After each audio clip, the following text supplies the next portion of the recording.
Vamos a empezar entonces con la discusión de los casos clínicos. Voy a leer rápidamente el primer caso.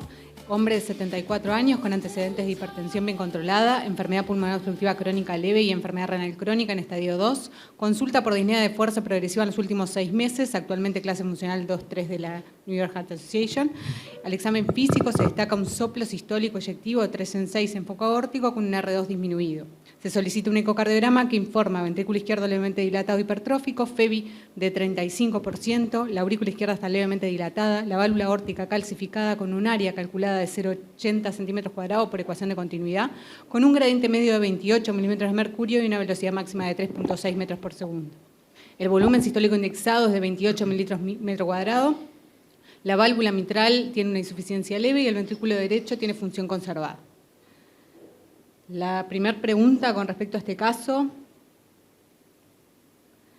dice: ¿cuál considera que sería el estudio más apropiado para confirmar la severidad de la estenosis aórtica en este paciente?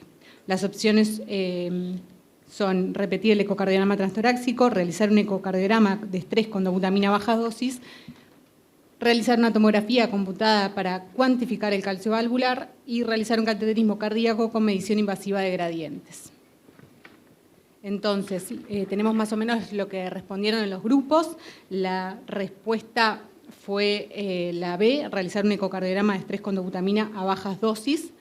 Esto es, acá nosotros pusimos un poco el esquema, el gráfico de la guía, de las últimas guías de valvulopatías de la ESC.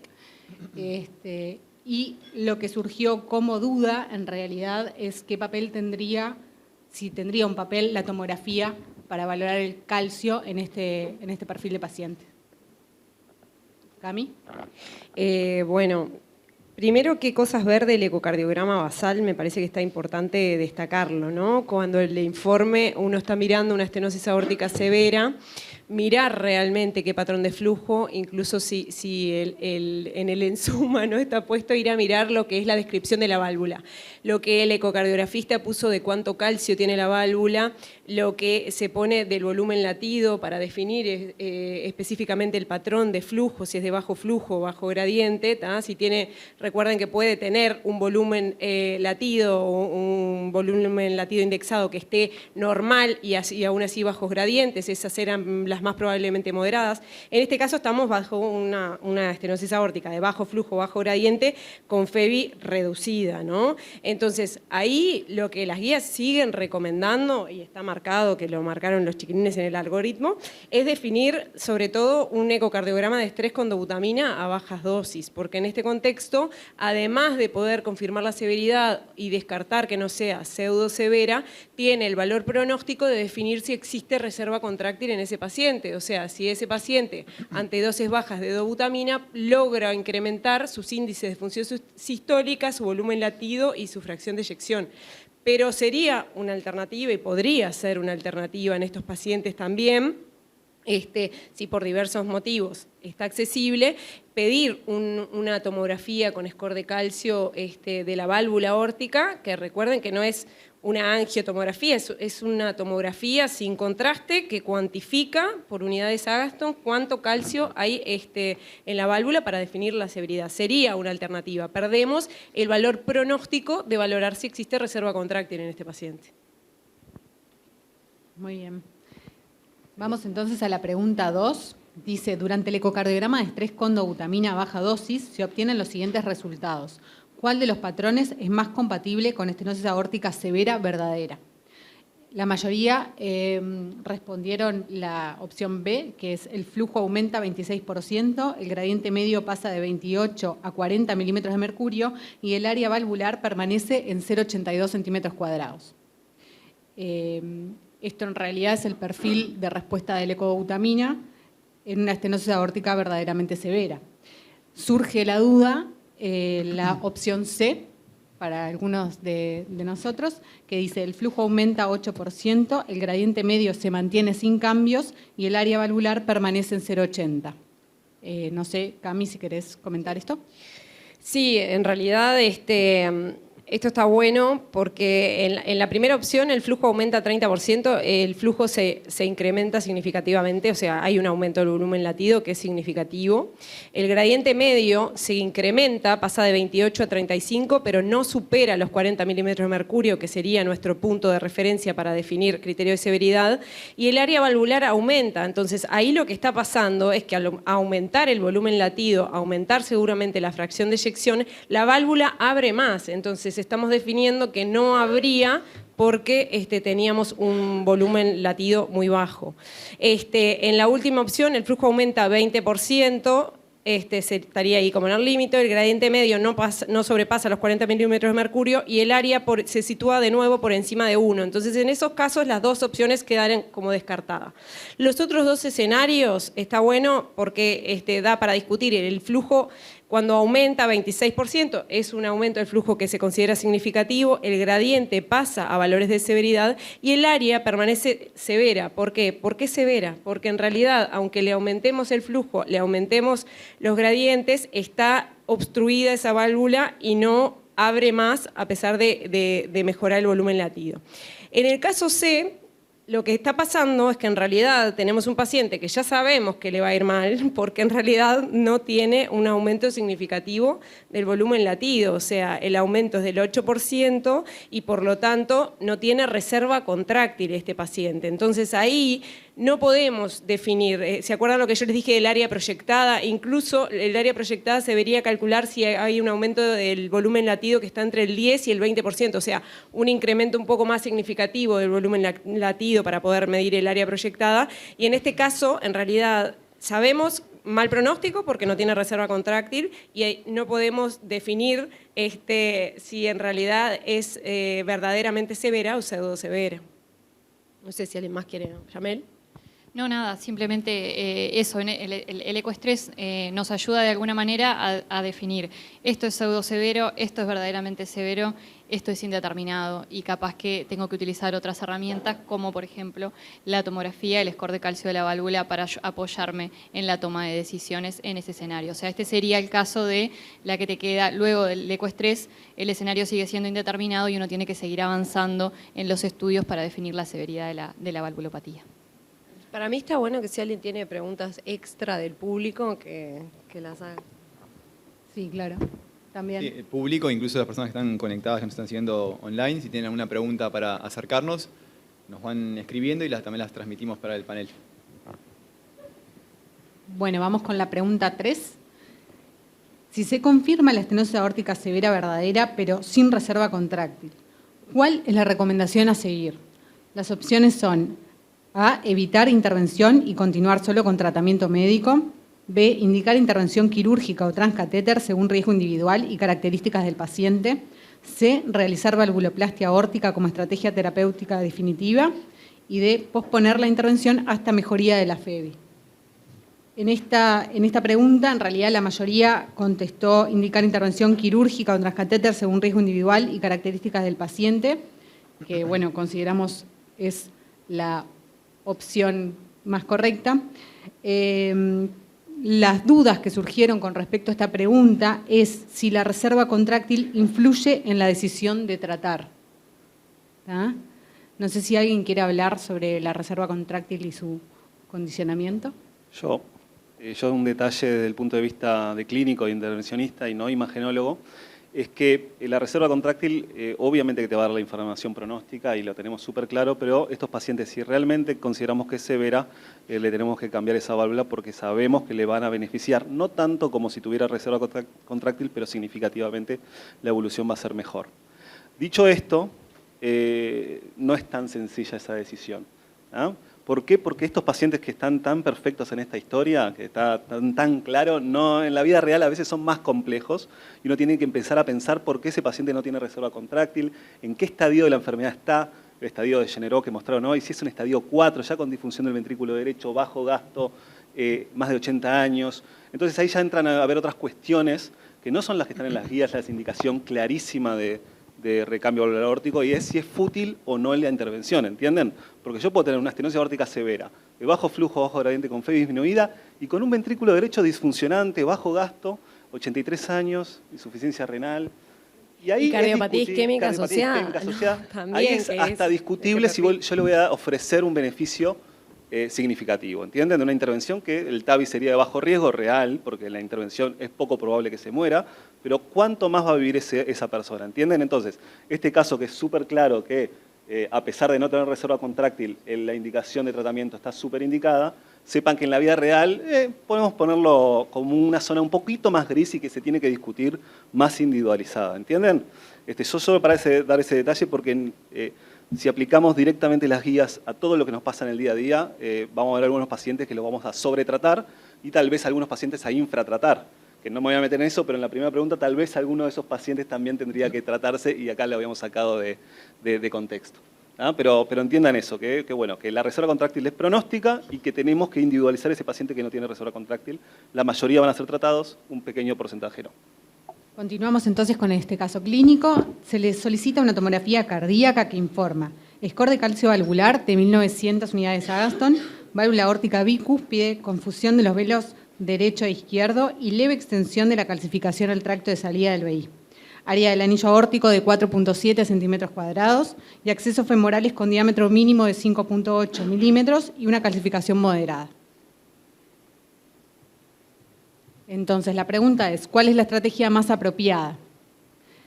De acá surgieron de las respuestas las opciones B y C como las más consideradas. Implantar TAVI con válvula supraanular autoexpandible y plan de postdilatación fue una de las opciones, pero la más fuerte fue no considerar TAVI y optar por sustitución valvular quirúrgica. De las dudas es si para una válvula bicúspide es factible realizar una TAVI, si el calcio en el tracto de salida del ventrículo izquierdo influye al considerar la TAVI y después las diferencias en cuanto a las distintas opciones de prótesis transcatéter, tanto la balón expandible como la autoexpandible, cuáles son sus diferencias y cuáles cabría en este caso, en el caso de optar por TAVI. Bueno, Sí, le voy a levantar el centro a Sebastián. Creo que la D no es verdadera, cualquiera de las otras tres son posibles. Esto no es solo una viñeta, sino que es como unos libritos que yo tenía cuando era chico, que era Elija su propia aventura, porque en realidad fuimos completando las características del paciente con algunos supuestos que salen de la pregunta 2 y 3, que no son iguales para la pregunta 2 que para la pregunta 3. Entonces yo me imagino el paciente de la viñeta, que esto es solo una viñeta, del caso clínico 1, y que en la pregunta 2 el escenario era el B, y que en realidad la pregunta 3 era solo una pregunta colateral, pero que sí que tiene reserva contráctil y que entonces es entre el caso y la pregunta 2. Bueno, es un hombre de 74 años, ¿no? Sin comorbilidades severas, con una estenosis aórtica verdaderamente severa, de bajo flujo, bajo gradiente, sintomática, con FEBI 35%, con reserva contráctil, ¿sí? Con una válvula aórtica bicúspide, se puede poner la imagen, con el calcio que veíamos ahí en la imagen. Y si esto lo discutimos en un heart team, que en realidad es lo que tenemos que hacer, y también ver el paciente realmente cómo es y cuáles son sus expectativas y todo lo demás, mi opinión sería que es mejor candidato para hacer cirugía convencional, retirar la válvula bicúspide, dejar perfecto el anillo, medir y ponerle la mejor prótesis que haya disponible en Uruguay, que hay muy buenas quirúrgicas, y bueno, y con eso queda completamente solucionado, con un riesgo relativamente bajo, que lo podemos calcular también por escuela de riesgo quirúrgico, pero creo que es un paciente de bajo riesgo. También te avala el riesgo ahí bajo intermedio, la edad mayor a 70, casi 75, ¿tá? La válvula bicúspide, bueno, ahí te paso a vos, ¿se puede hacer con válvula bicúspide? ¿Se puede hacer TAVI en este paciente? Algunos también comentaban la opción de si coexistía o no la enfermedad coronaria en este paciente si tenía un aspecto en la decisión del tratamiento, tanto quirúrgica como por transcatéter. Sí, es un paciente de 74 años con una estenosis aórtica bicúspide, que es mostrar la imagen de la bicúspide por tomografía. Si la ven, o sea, cualquier persona que mire esa válvula va a entender que es bicúspide y es Sievert tipo 0, porque no tiene un RAFE calcificado. Después, si tenemos un RAFE calcificado es 1, y si tenemos 2, es 2, como lo dice el nombre. Y esta anatomía es la que queda mejor el TAVI. Sépanlo que es como en la mente, la que no tiene RAFE es la que queda mejor, con menos leak y menos riesgo de rotura. Pero tenemos que ver otras características para hacer un TAVI, ¿no? Con esa imagen sola no lo podemos definir. Y obviamente lo que dijo Gerardo, yo estoy 100% de acuerdo con él, que si este paciente el riesgo quirúrgico no es alto, mejor una sustitución valvular quirúrgica, le va a ir mejor, y más si tiene enfermedad coronaria. Sabemos que los pacientes bicúspides, aunque el riesgo sea bajo del TAVI, tienen mayor tasa de complicaciones que los tricúspides. Y sepan que todos los estudios randomizados que conocen, los partners, los SURTAVI, todas las prótesis, excluyeron a estos pacientes. Así que no podemos aplicar lo que sabemos de los TAVI para los bicúspides. Solo un par de trabajos pequeños mostraron que el TAVI en bicúspides, y más que nada en baja edad y de bajo riesgo, no es tan bueno como la cirugía, así que hay que tener ciertas consideraciones. Más tasa de reflujo periprotésico, porque la apertura va a ser asimétrica. Imagínense que la apertura en esa distancia bicomisural va a ser diferente hacia antero-posterior que hacia los lados, entonces puede quedar asimétrica la prótesis, puede haber mayor deterioro de la prótesis rápidamente y puede haber más leak periprotésico. No está obviamente que no es una contraindicación la bicúspide, pero uno tiene que abrir los ojos y tener cierto control de indicación. Mismo los pocos TAVI que hemos rechazado en pacientes jóvenes, los ha operado Juanjo, los va a operar Juanjo, porque son bicúspides y tienen mucho calcio, y hay otras características que los imagenólogos y los clínicos tienen que entender. La bicúspide no es como la tricúspide que aumenta su diámetro a medida que nos alejamos hacia arriba del anillo aórtico, sino que muchas veces se achica y hay una distancia bicomisural muy pequeñita, con mucho calcio y tenemos riesgo de rotura del anillo aórtico. ¿Entienden? ¿Por qué? Porque tiene una forma como la cónica en vez de ser hacia apertura hacia arriba. Entonces, tiene ciertas características. Se puede hacer, pero sinceramente en mi práctica diaria lo dejo para cuando los cirujanos contraindican la intervención, y se puede hacer y con resultados excelentes. Ojo que los resultados son buenos. No son tan buenos como con la cirugía. ¿Puedo preguntarte algo? Y en este caso, bicúspide, ¿hay algún tipo de prótesis percutánea que te va mejor? ¿Las autoexpandibles, las balón expandibles? Bueno, esto entiendan que elegir una prótesis es multifactorial, es según la anatomía del paciente, habría que ver un poquito la anatomía y la experiencia del operador. Nosotros que tenemos experiencia muy buena con las dos, con la autoexpandible y la bola expandible, realmente lo elegimos según las características anatómicas. Sí, es oval, es circunferencial, no tiene una distancia comisural muy pequeña, no tiene un calcio demasiado alto que pueda llevar a ruptura, yo personalmente voy por la balón expandible porque sé que me va a dejar menos reflujo periprotésico. Sí, la distancia intercomisural es pequeñita, la medida de ese anillo tiene que ser supraanular porque es menor esa distancia intercomisural que el diámetro medio del anillo. Y tiene mucho calcio, que el riesgo de ruptura es muy alto, voy con una autoexpandible. Pero yo, desde mi punto de vista, es mejor seleccionarlo paciente a paciente y no estar predeterminado a una prótesis. Perfecto, si no hay más preguntas de los aquí presentes o personas que están conectadas, seguimos con el caso 2. ¿Querés que le lea, Mariano, o se lees? Lees. ¿Cómo?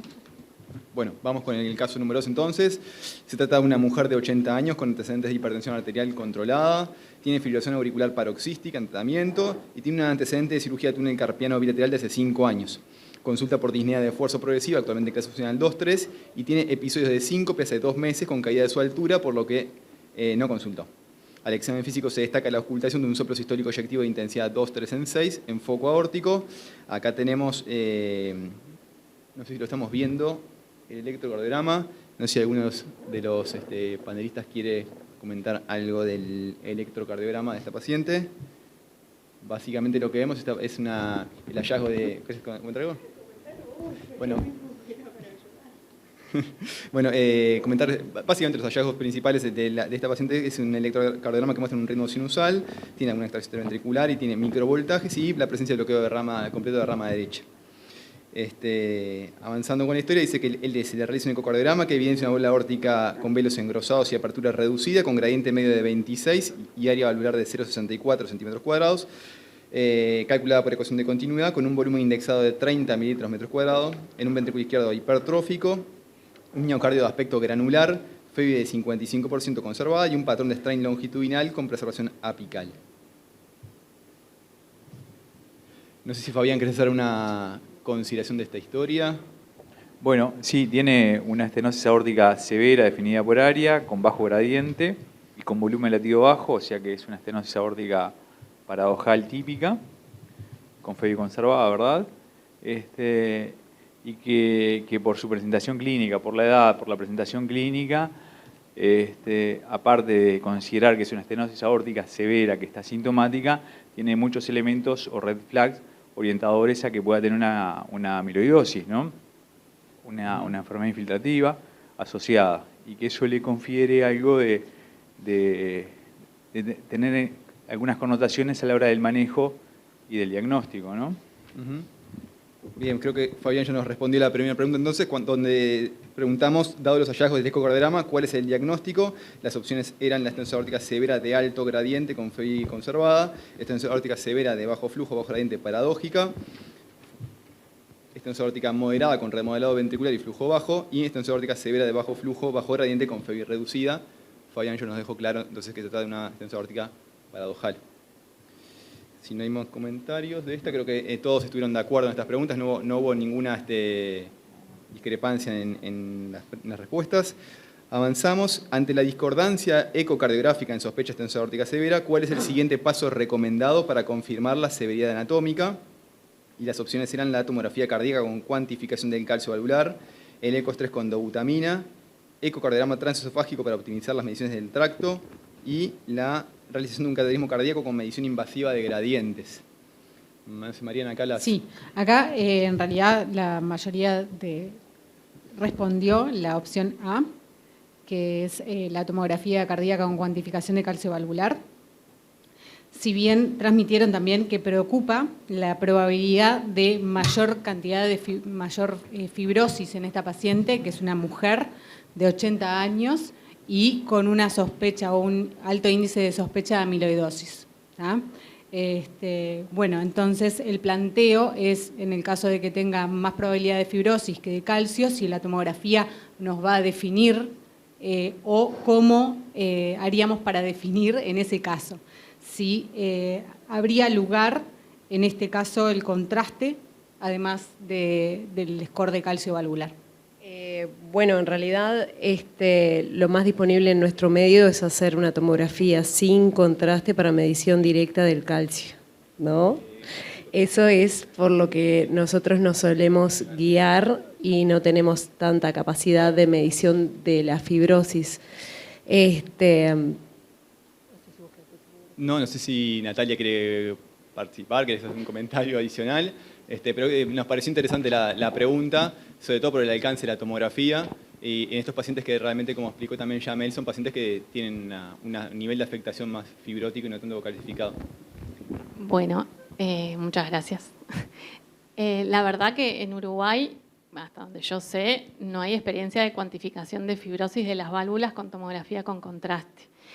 Y que supongo que se utilizan software especiales para medir fibrosis, porque no es tan fácil hacerlo visualmente. Supongo que lo que tenés que hacer es comparar con las unidades Hanfield del contraste para definir qué es fibrosis, y cuando definís qué es fibrosis tenés que calcular el área de fibrosis para calcular la masa de fibrosis. Entonces eso, estoy segura que hay disponibilidad de software especiales que te calculan eso, pero también estoy casi segura de que no lo tenemos disponible en Uruguay. ¿Que podríamos utilizarlo? Sin duda alguna, que te podría ayudar, no lo dudo. Pero creo que si empezás con un score de calcio que te valore, que ya tenés una severidad significativa solo con el score de calcio, estás en ese camino. Y de todas maneras, viendo la historia clínica del paciente, es altamente sugestivo de que esta estenosis sea una estenosis verdadera paradojal y que sea una estenosis aórtica severa. Entonces, que no le esté cerrando mucho en el diagnóstico de severidad. Por lo tanto, creo que estamos atados de manos en Uruguay si queremos medir fibrosis por tomografía con contraste. En suma, si tengo este paciente, no empezaría a pedir tomografía con contraste para evaluar fibrosis en nuestro ámbito, porque no lo disponemos. Muchas gracias, Nati. Y simplemente agregar una pequeña mención, y es que en realidad, si bien uno puede pensar que, bueno, que por tener amiloidosis podría tener una infiltración de las válvulas y por lo tanto menos calcificación. Bueno, en realidad de eso no hay mucha evidencia, y cuando uno analiza estenosis aórtica asociada con amiloidosis, las recomendaciones de punto de corte de calcificación por tomografía son las mismas, tenga o no tenga amiloidosis cardíaca. Eso por las dudas, no hay que tomar una conducta a priori distinta. Yo le pediría la tomografía para ver el score de calcio de la válvula, y bueno, si el problema surge, surgirá, pero en realidad no adelantar el problema cuando tenemos un método de imagen que tiene toda la probabilidad de resolvernos la dificultad. Bien. ¿Puedo hacer una pregunta solo para los colegas especialistas en imágenes? ¿Cómo descartarías, o sea, qué umbral sería para descartar la estenosis severa, score de calcio, en esta paciente? Eso fue el trabajo que mostré publicado en 2014, que en realidad menor a 1.200 en mujeres y menor a 2.000 en hombres ya te aleja del diagnóstico de severidad. Pero ahora se marcó también los puntos de corte para leve, que incluso ya sería como descartado casi totalmente si es menor a 400 en mujeres y menor a 1.000 en hombres. Entonces, con esos números más o menos uno tiene un panorama de lo que sería leve, moderado y severo, ¿no? Sí, yo lo pienso como para no ser tan estricto con un valor, o sea, porque acá parece severa, pero puede tener mucha fibrosis, y cuando hacemos el score de calcio me viene 892, o 792 capaz, que para ser más peleador. Yo la miro así, veo el 792, capaz que le midimos la densidad de calcio y capaz que está tirando más al 300, y ahí le cambiamos el valor. Pero no es tan fácil, o sea, esto está bueno porque son pacientes reales y que uno los ve y dice, bueno, mirá, vos te pones en Google o en ¿cómo se llama? Las inteligencias artificiales, y te va a decir que no es para tratar. Yo te lo voy a tratar. ¿Por qué? Porque considero que estás dentro de unos valores razonables para el tratamiento. ¿Entienden eso? Porque son puntos de corte que son muy específicos, poblacionales, y capaz que la individualidad de ese paciente está muy cercana a la severidad y parecería ser severa. ¿Ah? Vos, Nati. Eso de la densidad de calcio, que es súper importante también, porque no es lo mismo tener un anillo muy pequeño y tener una densidad de calcio calculada por el área del anillo medida por ecocardiograma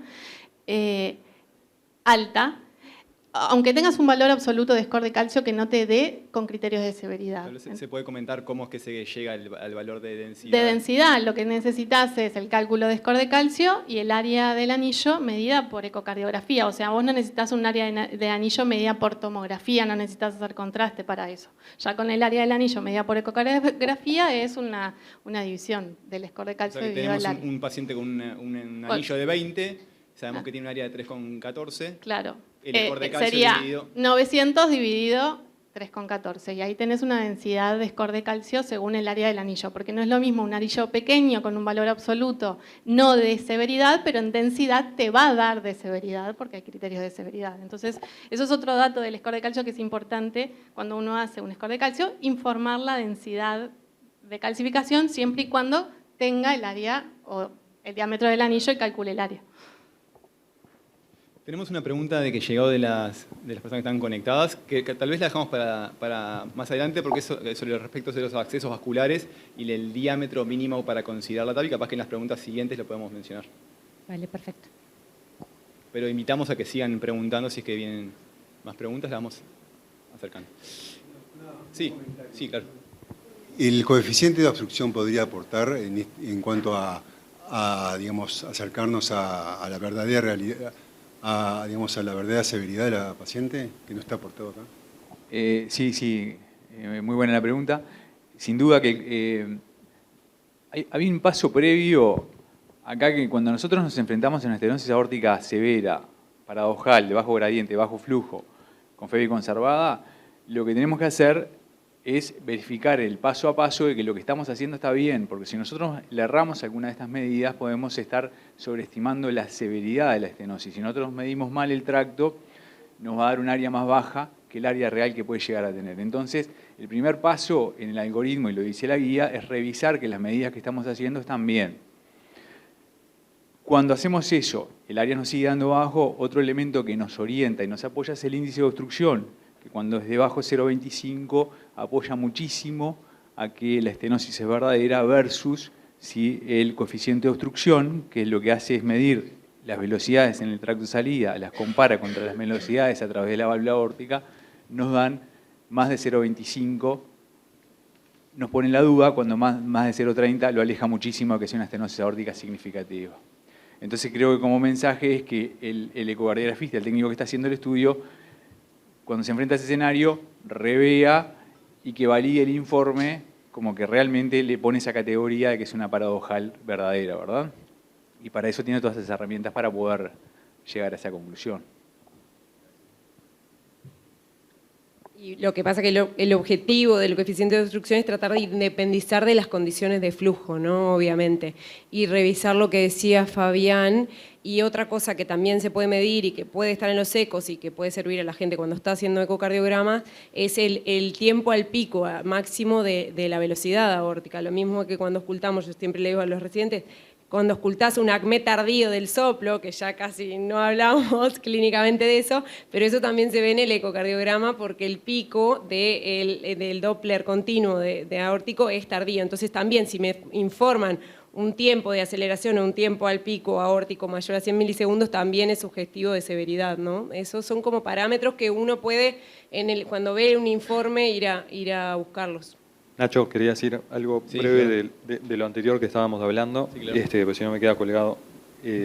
Todos los cirujanos, cada tanto nos toca operar una estenosis aórtica tricúspide, no está calcificada, no es reumática y no abre, está fibrosada. Juanjo le va a haber pasado 1000 veces también, que es algo de estos casos que habíamos estado hablando, y los casos que me acuerdo además son mujeres, pero claro, andás a ver si tenía amiloidosis o no.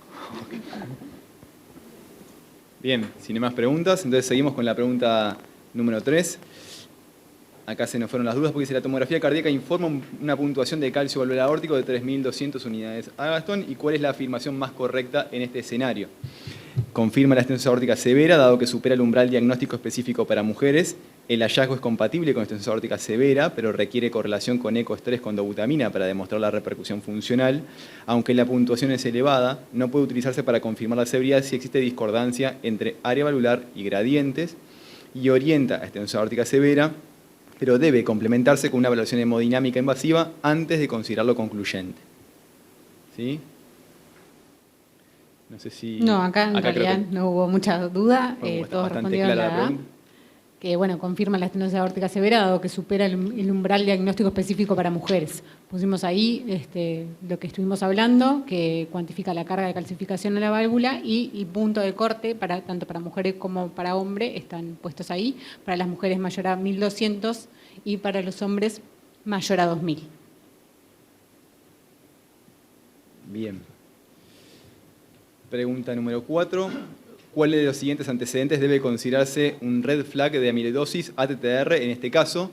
Y las opciones son: fibrilación auricular paroxística, intervención previa del túnel carpiano bilateral, hipertensión arterial de larga evolución o bloqueo de rama derecha en el electrocardiograma. Y acá sí hubieron, si bien todos estuvieron de acuerdo en que la opción verdadera, la intervención previa del túnel carpiano, hubo algunas consideraciones en las mesas de discusión, sobre todo qué otros aspectos de la historia podían ser también, o cuál era más específico como red flag en esta historia. No sé si quieren comentar, Fabián, Yamel. No, bueno, pero capaz que él quería decir algo. No, en realidad, bueno, hay varias banderas rojas de amiloidosis en los pacientes, tanto clínicas como en el electrocardiograma, como en el ecocardio y en la resonancia magnética.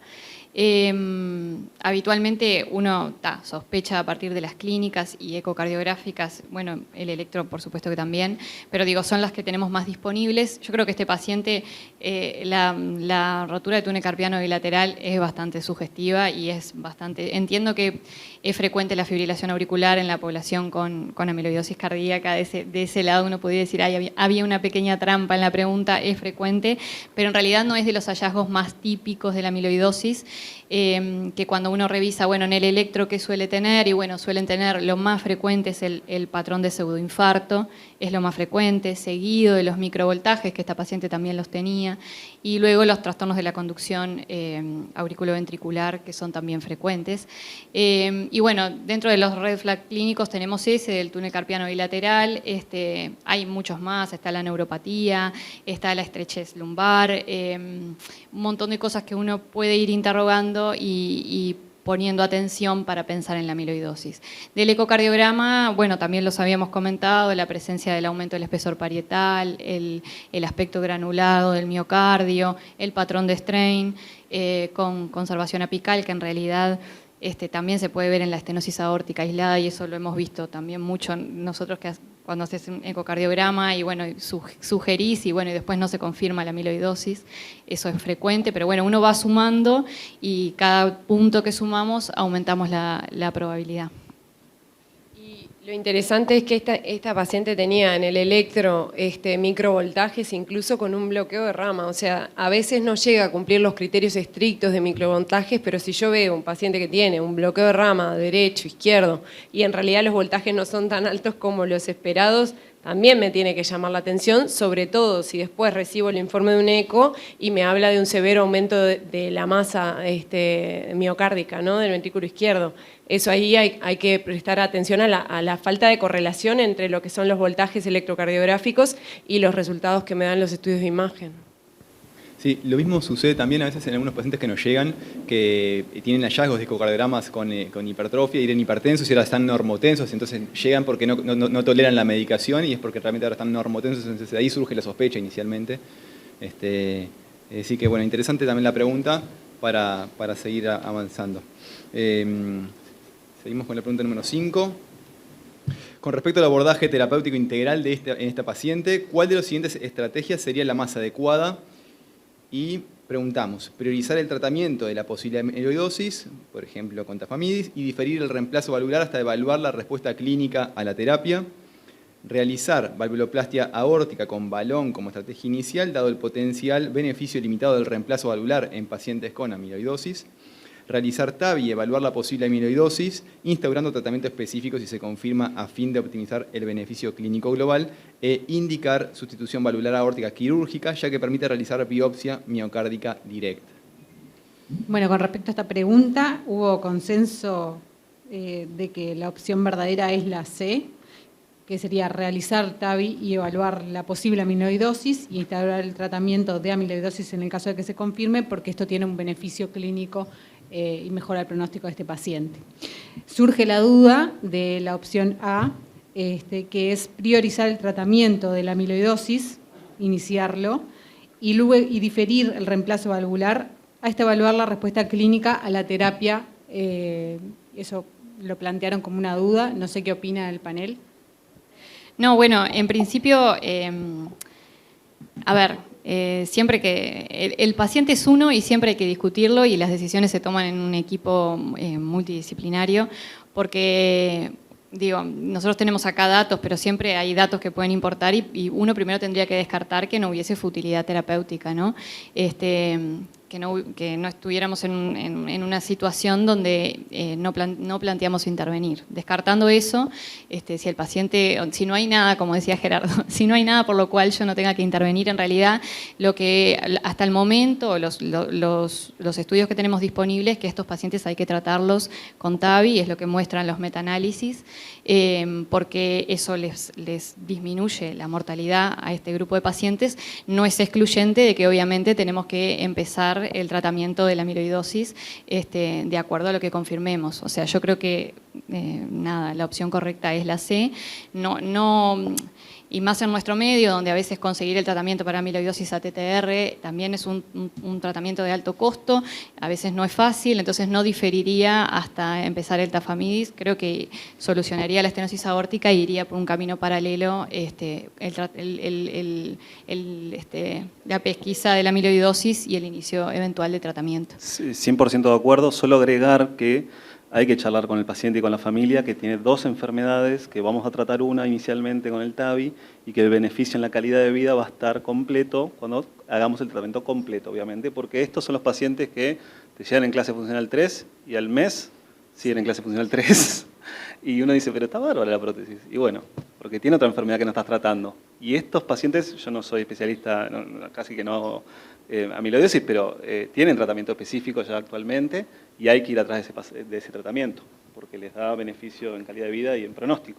Así que bueno, eso, solo agregar eso, que la charla con la familia y con el paciente es fundamental en estos pacientes porque la expectativa es muy alta, que cuando le saquemos la estenosis aórtica ellos se van a sentir espléndidos y que no le están haciendo el tratamiento completo. Bien, estoy de acuerdo. De las opciones así cerradas, estoy de acuerdo que es la C.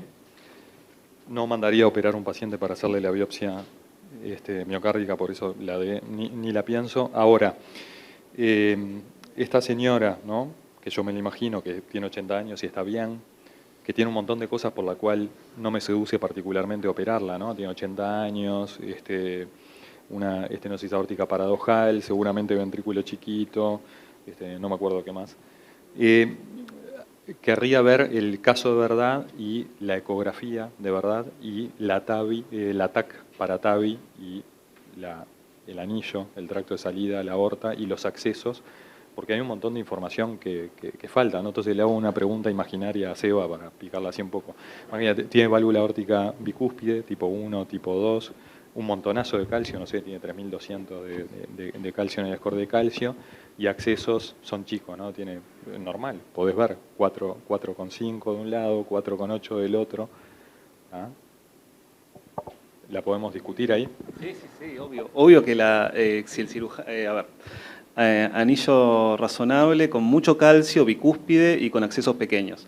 Si el riesgo quirúrgico no es tan alto, yo sinceramente no tengo problema que se opere un paciente con riesgo quirúrgico bajo mayor de 80 años. ¿Por qué? Porque son excelentes los resultados. O sea, no es un problema, no hay un fundamentalismo que dice, no, más de 80 no se operan. No, se operan. Con todos los días, probablemente se operan casi todos los días. Acá obviamente que tiene que ser pormenorizado el riesgo. ¿Se puede hacer con accesos pequeños? Se puede, hay que evaluar siempre las 3 cosas de los accesos: tortuosidad, calcificación y diámetro. Tenemos diámetro chiquito, pero si las otras 2 son razonables, o sea, no tiene calcio y no es muy tortuoso, pasás con un 5 milímetros, que sería la Evolut 23, 26 hasta 29, podés pasar. Entonces, como que no lo vería una contraindicación absoluta 4,5, 4 milímetros, pero a individualizar. Y por otro lado, la calcificación muy exacerbada a nivel de la válvula aórtica me tiende a implantar una autoexpandible, como sería la Evolut, así que ahí estaría en condiciones de hacerlo, sabiendo que voy a tener un riesgo de reflujo periprotésico un poco mayor de lo habitual. Pero bueno, si uno tiene las reuniones con los cirujanos, charla con el paciente, entiende la enfermedad, si está todo sobre la mesa, uno va a tomar la mejor decisión siempre. Ejemplificar eso, que puede haber muchos detalles que uno aparte va conociendo en la evolución. Por ejemplo, raro esta edad, ¿no?, de presentación, pero no dice si es bicúspide, tricúspide, no dice que tenga ningún grado de insuficiencia aórtica, y eso sería un problemón, ¿no? Meterle una fuga paravalvular leve, moderada a un ventrículo chiquito que no tiene insuficiencia aórtica previa. El tema de los accesos, que ya si deja de ser transfemoral es diferente, y se empieza a convertir más en la realidad anterior que teníamos, en el cual estos pacientes los operábamos habitualmente. Entonces está bueno ver todos los detalles y verlo con más de una mirada, ¿no? La discusión en equipo multidisciplinario, viendo los detalles finos para no meterse el dedo en el ojo. Y Seba, el bloqueo completo de rama derecha. Bueno, si es bicúspide, tiene mucho calcio y tiene bloqueo de rama derecha, habla con electrofisiología porque se va a poner un marcapaso. Y no se lo ponen antes, se lo van a poner después. Y al otro día. Sí. No hay muchas chances. En el procedimiento. Bueno, no es habitual, pero no lo hemos hecho nosotros, sí al otro día. Y en estos casos así, que tiene todos los predictores de que se va a bloquear, probablemente tenga una aorta horizontal también, anillo chiquito, mucho calcio, bicúspide, bueno, le avisás a la familia que es muy probable que se vea de alta con un marcapaso. Sí, total. Y bueno, y hay que lidiar con eso. Sabemos que la necesidad de marcapaso es algo malo del TAVI, pero bueno, también la realidad es una y a veces hay que enfrentarla y es un procedimiento de bajo riesgo el marcapaso, y explicándolo.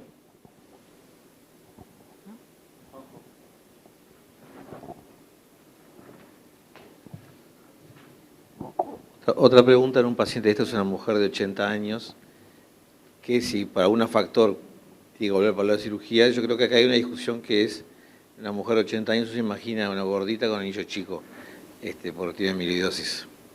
Entonces, para que todos escuchen la discusión entre Sebastián y Gerardo, ¿cuáles son las alternativas en un anillo chico en una mujer de edad para evitar la anticoagulación, las prótesis mecánicas, la impresión de anillo, por un lado, y por otro lado las TAVI, cómo se desempeña en ese escenario?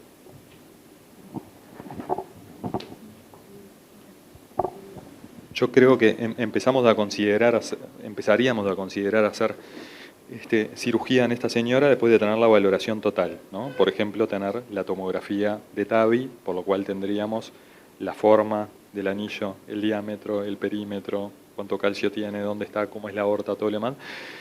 Eso es algo que habitualmente no tenemos de rutina para sustitución valvular aórtica quirúrgica. Los pacientes se operan con un eco o con una tomografía de aorta sin contraste para ver calcio en la aorta más arriba.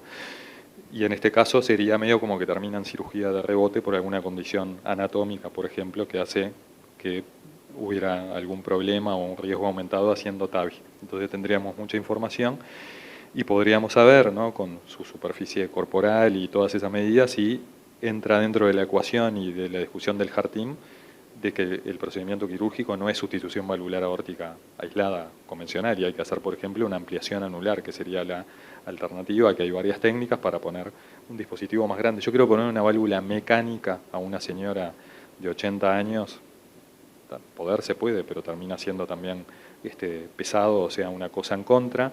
La cirugía de ampliación anular no es lo mismo que la sustitución valvular aórtica, le agrega un riesgo. Y bueno, esas son las opciones. Poner una válvula chica, dejarla con un mismatch, ponerle, obviamente no lo vamos a hacer, una válvula mecánica que tiene que quedar anticoagulada ya con 80 años, o hacer una ampliación anular, que es un procedimiento, no una cosa imposible de hacer, pero más grande, ¿tá? Entonces, se va de vuelta, auto expandible, balón expandible, ¿tenés alguna estrategia? Sí, al día de hoy, si el anillo es muy pequeño, áreas menor a 430, sabemos que los gradientes post-TAVI van a ser mejor con las autoexpandibles. ¿Tá? Lo que no sabemos es cómo le va a ir después.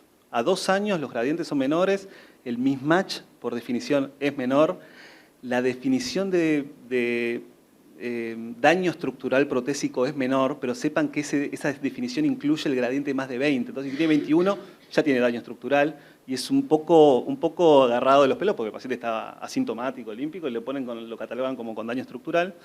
Y el riesgo de mismatch es claramente menor, 40 con las balones expandibles y 4% con las autoexpandibles. Entonces, intuitivamente el médico va a intentar poner la que te dé menos gradientes. ¿Qué pasa con la mortalidad y calidad de vida? No lo sabemos. Pero sí hay una razón con los estudios previos de mismatch quirúrgicos de tratar de ofrecerle el que te deja menos gradientes, que son las autoexpandibles en estos anillos pequeños. Y eso está en el SMART Trial, que es un estudio muy interesante, esponsoreado por la industria, uno lo tiene que saber, pero que los gradientes son mucho menores. Si eso se va a expresar en endpoints clínicos, no lo sé. Pero estructuralmente queda mejor, gradientes son menores. Tu pregunta, Jojo, también se refería al tipo de válvula biológica. Tenemos 2 tipos de válvula biológica convencionales con stent, que son los seno-injertos porcinos, o sea, la válvula de chancho suturada, resuspendida en un stent, y las válvulas de pericardio bovino, que están neoconfeccionadas en un stent y que tienen menos gradiente, están más disponibles ahora y somos más propensos ahora que capaz que hace 5 o 10 años es más ubicuo poner ese tipo de válvula y tienen menos gradiente posoperatorio inmediato y en el seguimiento, y es una alternativa mejor. O sea, no le pondríamos en injerto porcino. Bueno, muy bien. Seguimos entonces con el caso clínico 3. Se trata de un paciente masculino de 65 años con antecedentes de hipertensión arterial y dislipemia en tratamiento. y estilo de vida sedentario. Está en seguimiento en Policlínica de Cardiología por una valvulopatía aórtica. Refiere que está asintomático, sin disnea de esfuerzo, angor, síncope ni presíncope, aunque realiza solo actividades de baja demanda sin percibir limitación funcional. Al examen físico, una presión de 130/70, una frecuencia de 75 y a la auscultación un soplo sistólico eyectivo 4/6, enfoque aórtico con irradiación a carótidas y pulso parvus-tardus. Se realiza un ecocardiograma que informa una válvula aórtica fibrocalcificada con doble lesión, un gradiente medio de 40 milímetros de mercurio, máximo de 61, una relación BTI del tracto o válvula aórtica de 0,24, un coeficiente de obstrucción de 0,24 y un área por ecuación de continuidad de 0,9 centímetros cuadrados asociado a una insuficiencia aórtica ligera. Un ventrículo izquierdo hipertrófico con una hipertrofia concéntrica moderada y una FEBI de 58%, la aurícula izquierda está levemente dilatada, un ventrículo derecho que está normofuncionante y una presión sistólica de la arteria pulmonar estimada en 40 milímetros de mercurio. La primera pregunta es, con los datos aportados, este paciente se clasificaría en un estadio 2 de daño cardíaco según el modelo de Generó. ¿Cuál de los siguientes hallazgos lo reclasificaría a un estadio 3? Las opciones son un strain global longitudinal de menos 15, una aurícula izquierda moderadamente dilatada, una presión sistólica de la arteria pulmonar mayor o igual a 60 milímetros de mercurio o la opción de una FEBI de 50%. En esta, en realidad, no hubo dudas. Ahí les ponemos un poco nuevamente el esquema de la clasificación de daño cardíaco. Y en este caso sería la opción de la presión sistólica arterial pulmonar mayor o igual a 60 milímetros de mercurio, que lo clasifica en estadio 3. Avanzamos la pregunta 2. Dice, ¿cuál es el próximo paso más adecuado para orientar la toma de decisiones? A. Continuar seguimiento clínico y ecocardiográfico anual mientras no refiera síntomas, dado que la FEBI se encuentra preservada. B. Realizar una prueba de esfuerzo supervisada para objetivar la presencia de síntomas, la respuesta presora y la capacidad funcional. C. Solicitar una tomografía cardíaca para cuantificar calcio valvular para confirmar la severidad de la estenosis. O D. Considerar intervención precoz debido a la presencia de hipertrofia ventricular izquierda. Con respecto a esta pregunta, en realidad tampoco hubo muchas dudas. No sé, Cami, si querés decir algo. Sí, que en realidad, obviamente, se trata de un hombre joven. No sé por qué ha limitado su vida cotidiana, o sea, hace actividades de baja demanda, pero considerar que también cuando uno va a pedir un estudio de esfuerzo en un paciente con estenosis aórtica severa, no siempre pueden realizar esfuerzo, o sea, es un poco... Algunos pacientes pueden, cuando uno pide un ecocardiograma de estrés con ejercicio, la bicicleta semisupina no es una prueba o sea, uno puede ajustar los protocolos como para adaptar un poquito al paciente, pero es una prueba bastante exigente en lo físico. A veces quema mucha pierna porque la bicicleta va aumentando la carga progresivamente y si un paciente que además sabemos que está deshabituado a realizar ejercicio físico, le puede costar bastante realizar la prueba y no siempre tiene por qué ser limitada por una disnea provocada por su estenosis aórtica. Le puede costar hacer el ejercicio per se. Pero sí, y creo que alguien había preguntado por qué le harían un eco de estrés y no una ergometría. Bueno, en realidad se puede hacer. Lo que nos aporta el eco de estrés es tener información adicional, como decíamos, medir los gradientes durante el ejercicio, ver cómo responde la FEBI, ver cómo responde el volumen latido. Entonces tenemos información adicional. A veces hay la prueba de esfuerzo con el ecocardiograma, con ejercicio, se puede hacer en distintas modalidades. Hay estudios, laboratorios que los hacen con cinta, que el paciente se acuesta rápidamente, eso dificulta porque obviamente son pacientes que pueden tener movilidad limitada, también pueden bajar la frecuencia cardíaca muy rápida y no llegar a adquirir las imágenes del máximo esfuerzo en el pico. O sea, son cosas que uno tiene que considerar qué tipo de ecocardiografía de esfuerzo tengo yo disponible en el lugar donde estoy trabajando. Y bueno, y la ergometría se podría llegar a hacer, perdés algo de información, pero es una prueba. Y lo más valioso, como dijimos, lo que está en la guía es el descenso mantenido de la presión arterial sistólica mayor a 20 milímetros de mercurio, ¿no? Ese es el dato más relevante. Pregunta 3. Este paciente se realiza un ecoestrés con ejercicio en el que se desencadena disnea limitante y se objetiva un aumento del gradiente medio de más de 22 milímetros de mercurio respecto al basal. La capacidad funcional alcanzada fue de 5 METs, clase funcional 2B, con una respuesta presora que fue normal.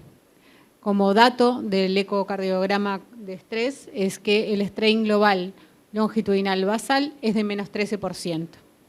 La pregunta 3 dice, ¿cuál es la conducta más apropiada? Mantener un seguimiento clínico estrecho, la elevación del gradiente y la disnea podrían explicarse por un bajo entrenamiento físico. B, repetir el ecoestrés en 6 a 12 meses para confirmar los hallazgos y considerar intervención solamente si se reproducen. C, considerar intervención valvular, dado que los síntomas inducidos la reclasifican como sintomática, el aumento del gradiente y el strain global longitudinal reducido refuerzan el riesgo. O D, solicitar una tomografía cardíaca para cuantificar el calcio valvular antes de decidir, ya que aún no reúne los criterios para la intervención. Con respecto a esta pregunta, la respuesta correcta o que más fue considerada fue la opción C, que es considerar la intervención valvular. Generó duda, en este caso también, si otros parámetros que ya más o menos lo respondió Cami, otros parámetros del estrés como el aumento del gradiente o la aparición de arritmias o el descenso del ST también tienen implicancias en estos casos. No sé si quieren comentar algo de esto. No, que acá creo que este es un caso bien típico que cuando pasa esto, este escenario que el paciente está asintomático pero nos quedan dudas con respecto a si realmente está asintomático, el principal valor que tiene la prueba de esfuerzo es desenmascarar síntomas, ¿verdad? Que ahí está el mayor valor de la prueba. Porque eso es lo que define el tratamiento. Y este paciente tiene una estenosis aórtica que es verdadera, que es el fenotipo de alto flujo, alto gradiente, ¿verdad? ¿No? Y que estaba asintomático, que pasa a ser sintomático. Y eso ya define que el paciente tiene indicación de intervención, que le va a ir mejor si lo intervenimos, lo tratamos con las herramientas que tenemos para tratarlo, ¿verdad? El resto de las herramientas que podemos obtener del ecoestrés nos aportan mucho valor pronóstico, ¿verdad? Pero no nos definen tanto si lo vamos a tratar o no, o por lo menos es más dudoso. Creemos que sí, que con un strain bajo se apoya la balanza que lo que tenemos que tratar, lo mismo que con el gradiente, pero lo más importante, la variable más importante es, y la que más frecuentemente obtenemos, es que realmente evaluamos si está sintomático o no, que es lo que tiene más impacto a la hora de tratarlo. ¿Creen que puede haber una cierta inercia que el clínico no envíe una prueba de esfuerzo porque piensa que realmente su paciente puede ser una prueba de riesgo?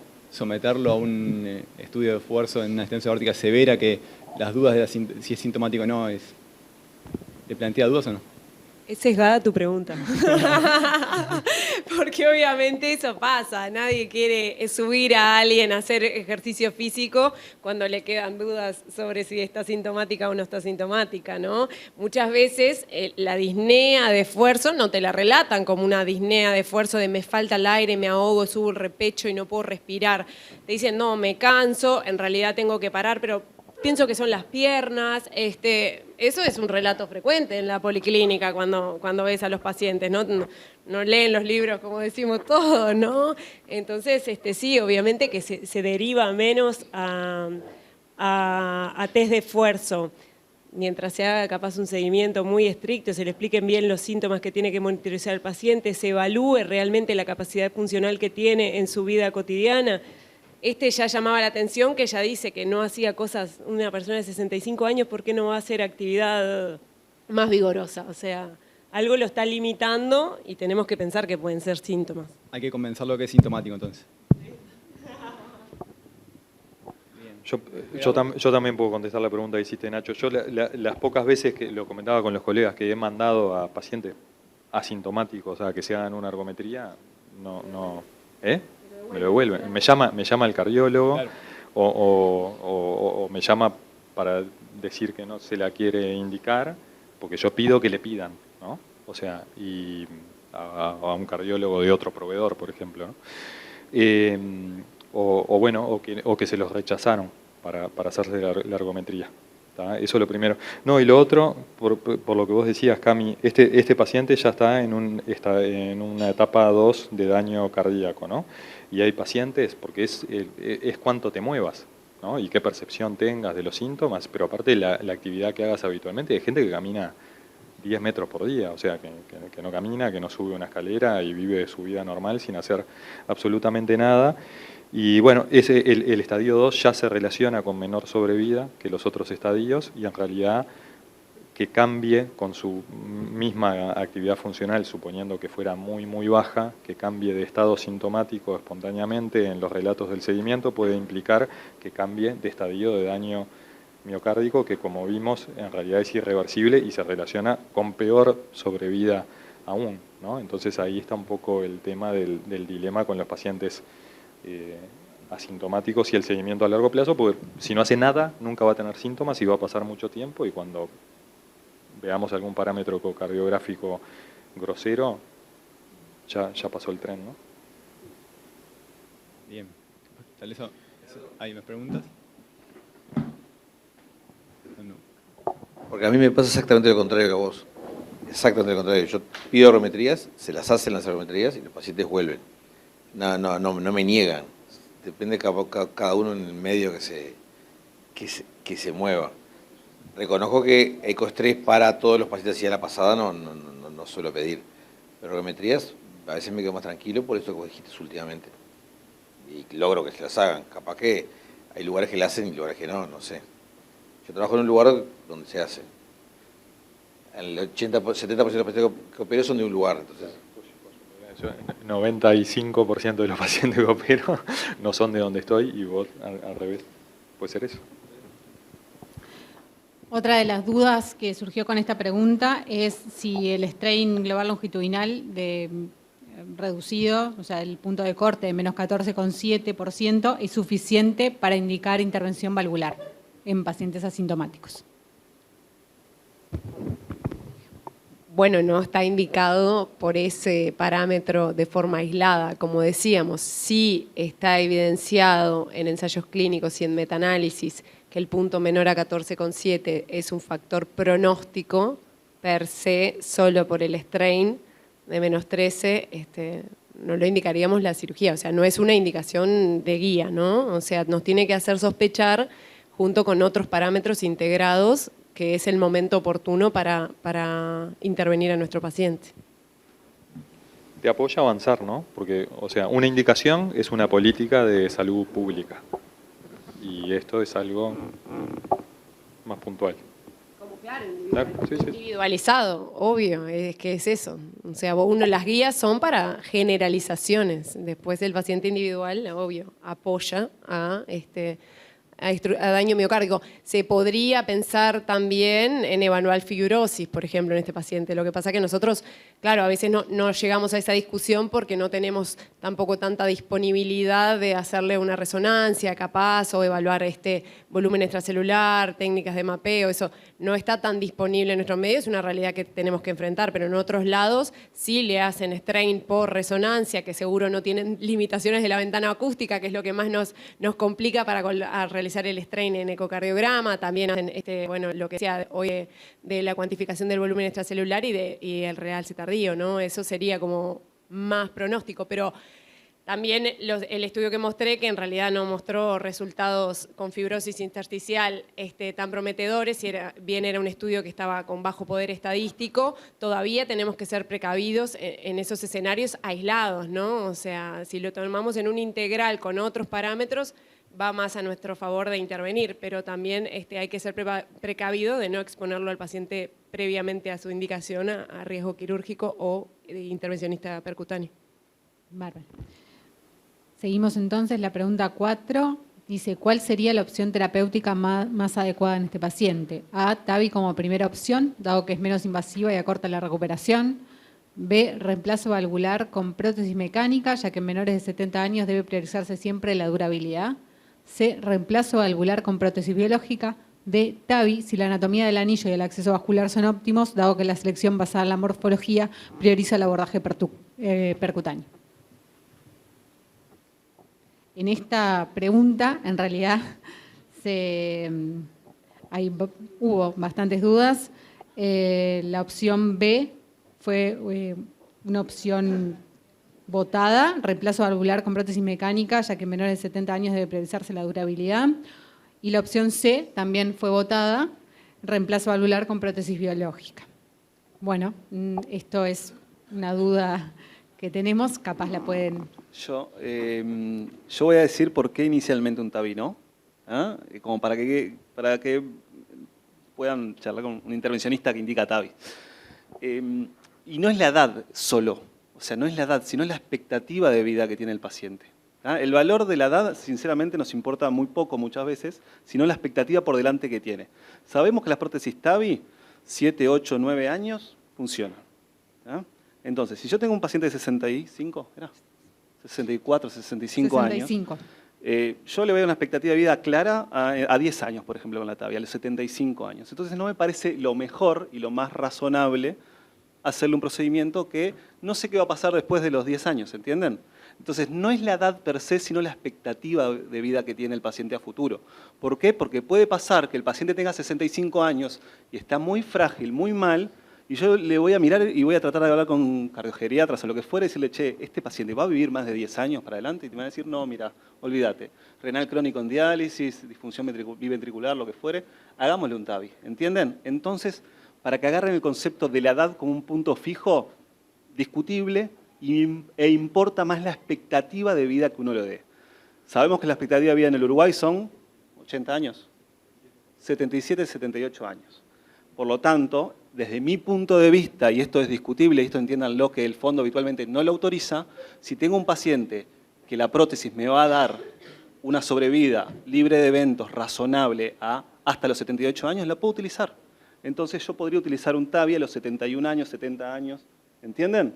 Ese sería el razonamiento más científicamente correcto, luego, o asistencialmente correcto. Luego tenemos requerimientos administrativos y económicos que influyen en la balanza porque el TAVI es más costoso que la cirugía cardíaca en una primera intervención, por la prótesis que sale 3 veces más, tal vez 4, 5. Entonces, ahí hay otra discusión que el Fondo Nacional de Recursos lo resuelve perfecto y que él discute esa parte. Pero la parte médica, yo creo que lo mejor de discutir es la expectativa de vida del paciente, individualizarlo y tratar de encontrar esa expectativa. ¿Es difícil? Sí, obvio, es difícil saber cuánto va a vivir un paciente, pero es lo más razonable de hacer cuando uno se enfrenta a una indicación de TAVI. Gracias, Eva. De acuerdo. Hay algo, un detalle que yo lo aprendí hace relativamente poco, que una cosa es la expectativa de vida al nacer, que es 81 para las mujeres, 77 para los hombres ahora, pero otra cosa es la expectativa de vida de un sujeto que tenga tal edad, y eso en realidad lo pueden consultar. Yo se lo pregunto a ChatGPT para mostrárselo a los pacientes porque es más rápido, pero lo aprendí en Economía de la Salud y Epidemiología y con los datos del Ministerio lo pueden saber porque está estudiado para hombre y mujer con tal edad y cuánto es el promedio de lo que viven. Y le estábamos hablando, este caso hoy más temprano, y sería hasta los 81 porque eran 15 años, creo que 15,7. O sea que eso es algo importante. Sí, yo creo que A y B, ¿no? Porque como decía Seba, digo, no solo para mí no es la edad fija ni para TAVI, ni la edad como un número, como un parámetro, como un criterio cerrado para válvula biológica o válvula mecánica, sino la razonable sobrevida que tenga un paciente con determinadas características, porque fíjense que los puntos débiles de la TAVI, porque la cirugía y la TAVI tienen puntos fuertes y puntos débiles, los puntos débiles de la TAVI, como son el reacceso coronario, el marcapaso definitivo, la fuga paravalvular, si lo hubiera, son más, son significativamente importantes en los estudios que se han hecho, ¿no? Que la población tiene una determinada edad, promedialmente primero 81, después 75, o sea, son pacientes más o menos añosos, y cuanto más joven es el paciente, más impacto tiene eso, porque tiene un impacto acumulativo. Y el tema de la durabilidad es importante. Las válvulas biológicas, que lo podemos hablar ahora, tampoco tienen una durabilidad eterna. En Uruguay hay válvulas quirúrgicas que son buenas, aparte de que son baratas y están cubiertas por el financiador, que es el Fondo Nacional de Recursos, y la prótesis mecánica tiene sus elementos en contra también. Pero sí, yo creo que ni A ni B con esta viñeta, y que lo que habría que discutir, que es una discusión más o menos larga y que termina siendo decisión final del paciente o de los criterios que define el paciente, es si válvula biológica o válvula mecánica. No sé si sigo yo o alguien quiere decir algo. ¿Válvula biológica o válvula mecánica?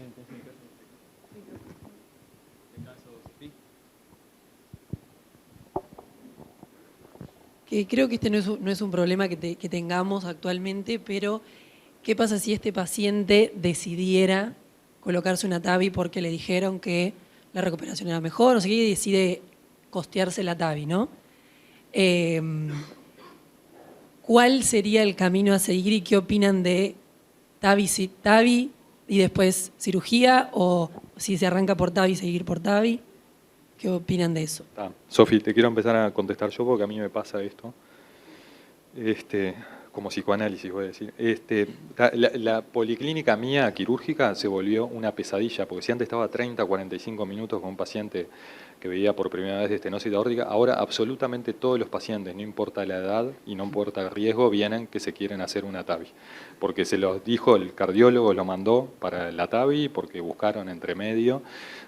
Y realmente hay una cosa que es la voluntad final del paciente, y todos hemos pedido TAVI, hecho recurso de amparo, mandado al fondo para que te lo rechacen, para después pedir un recurso de amparo, que lo gana, no lo gana. Es una situación común, pacientes de cualquier edad y de cualquier riesgo. Yo creo que hay que darle la información, que tampoco es una cosa a sobre cerrado, hay ventajas, desventajas, hacerse esto, hacerse lo otro, yo les explico. La cirugía, el riesgo depende del terreno, mayoritariamente, la TAVI depende del procedimiento, mayoritariamente, es así, son dos bichos diferentes.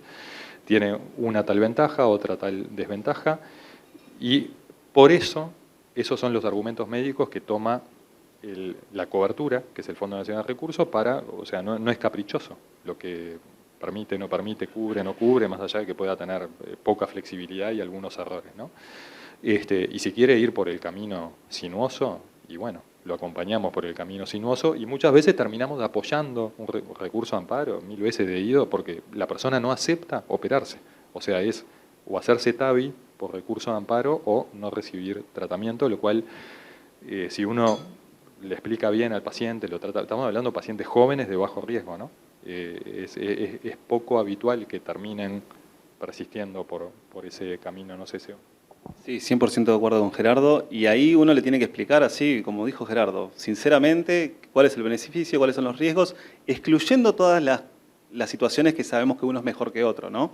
Imaginemos que son completamente equiparables en ese momento, no tampoco a largo plazo porque no lo tenemos tan claro. Y lo otro que tienen que entender estos pacientes es que, y nosotros los médicos primero, y después los pacientes, es que la opinión final del paciente es la más importante realmente. Vos le vas a sugerir unas cosas, lo vas a charlar, pero la opinión final. Y es tan importante que en las guías europeas hay pacientes. Si ustedes ven los apellidos, hay 2 que son pacientes. No son médicos, no son nada, sino que incluyeron los europeos, son unos cracks, incluyeron la opinión de los pacientes dentro de las guías. Y están firmadas, hay un belga y uno creo que es sueco, que son pacientes que tuvieron intervenciones valvulares.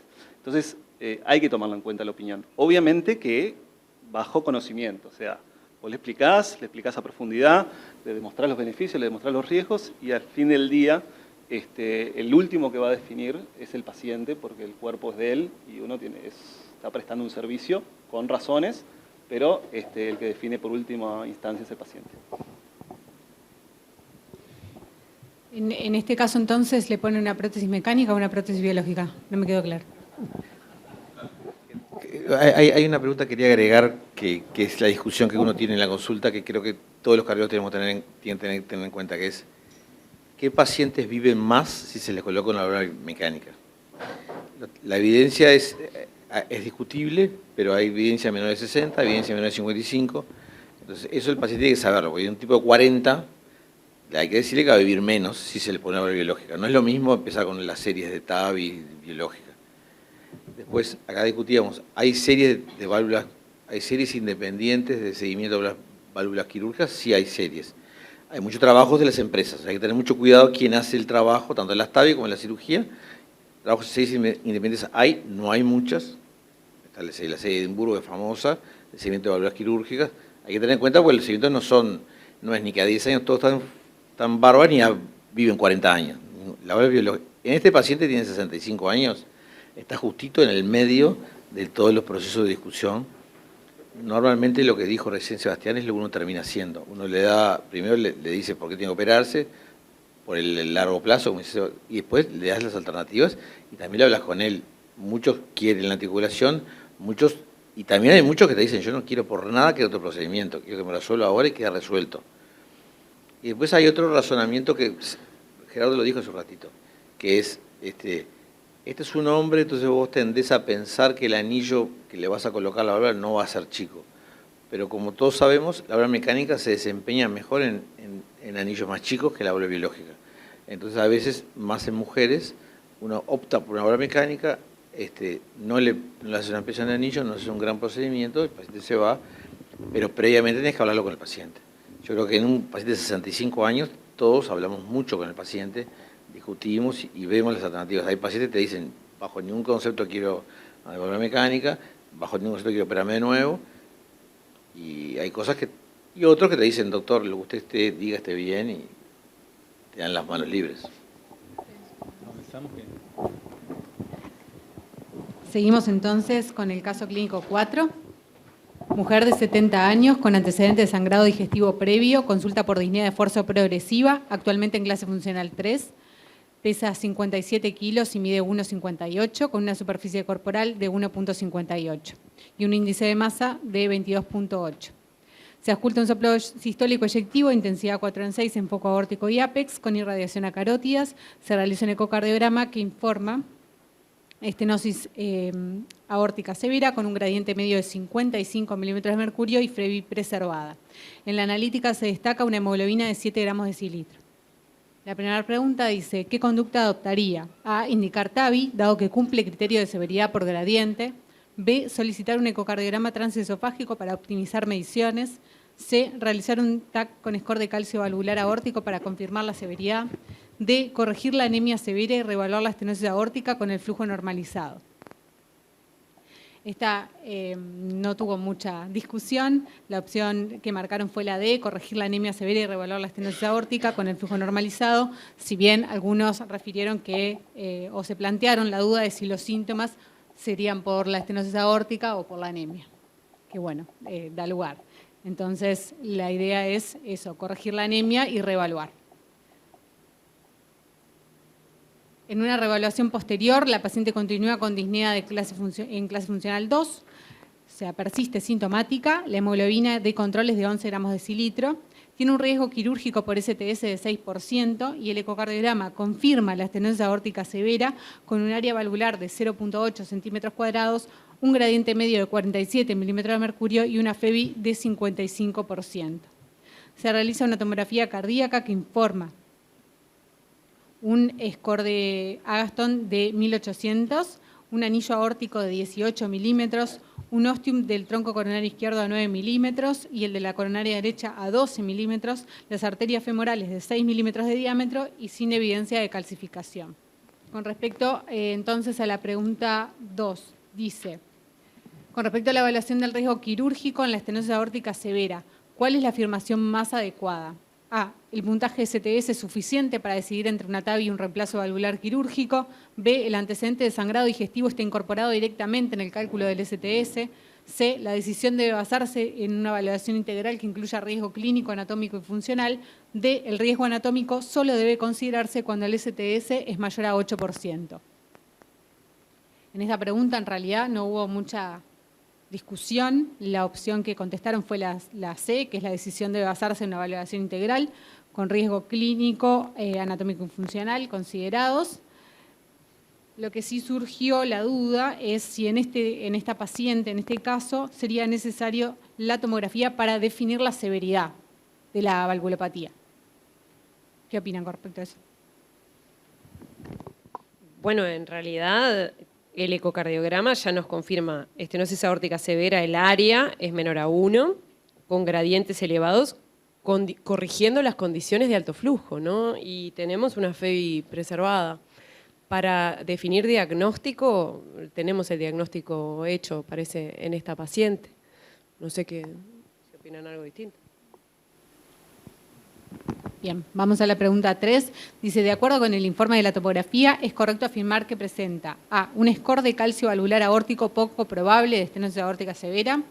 B, alto riesgo de ruptura del anillo durante el TAVI. C, alto riesgo de fuga paravalvular tras el reemplazo valvular. D, un riesgo aumentado de obstrucción coronaria durante el TAVI debido a la baja altura del ostium coronario izquierdo. Con respecto a esta, la opción correcta es que consideramos correcta fue la D y que todos marcaron. El riesgo aumentado de obstrucción coronaria durante el TAVI debido a la baja altura. Surge como duda el punto de corte, que es lo que nos plantearon. No sé si quieren comentar algo de esto. ¿Podemos ver, Mariana, la tomografía que estaba antes? Sí. Solo para... es razonablemente más verdadera esa pregunta, pero hay variables que uno tiene que tener en cuenta. Cuando ven en el B, ahí ese es el anillo valvular y tiene dos bloquecitos de calcio, uno en el no coronariano y uno entre el no coronariano y el izquierdo. Ahí hay un riesgo de fuga paravalvular aumentado. Tal vez no sea muy alto, pero toleren esa insuficiencia porque ahí en ese puntito la prótesis, si es autoexpandible, no se va a coaptar del todo bien hacia el anillo, y si es balón expandible, vamos a la otra pregunta. Tenemos un riesgo un poquito mayor de rotura del anillo porque tenemos dos puntos separados por un área sana. ¿Lo ven ahí? Se ve perfecto. Esa tomografía está buenísima porque se ve eso. Entonces, tenemos un riesgo un poquito más alto de lo habitual de rotura. ¿Es alto? No. Pero sepan que tenemos que tener en cuenta estas cosas y no podemos ir a un TAVI sin ver estas imágenes. ¿Por qué? Porque vamos a tener que evaluar el reflujo. Vamos a hablar con el ecografista. Che, buscate el leak a nivel del no coronariano, entre el no coronariano y el izquierdo, porque yo creo que si le va a quedar algo, le va a quedar ahí. ¿Ah?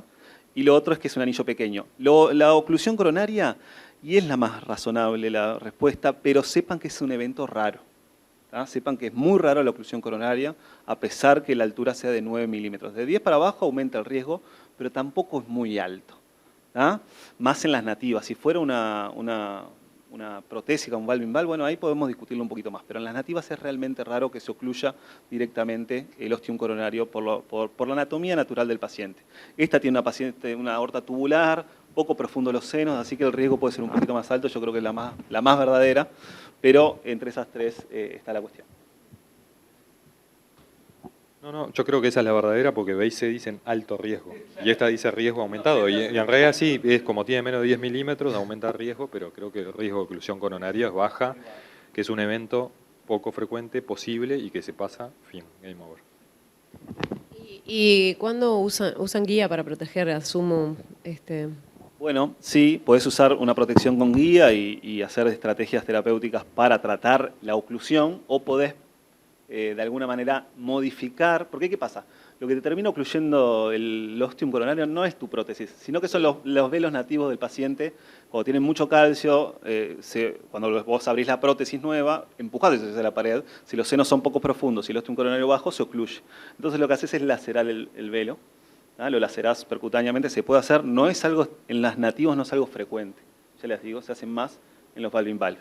¿Ah? Y acá se podría hacer, pero yo sinceramente no sería mi primera opción terapéutica. Trataría de no ponerle stents, obviamente, hacer una técnica de chimenea, o sea, que vos protegés el ostium del coronario poniendo un stent que sube hasta la unión sinotubular.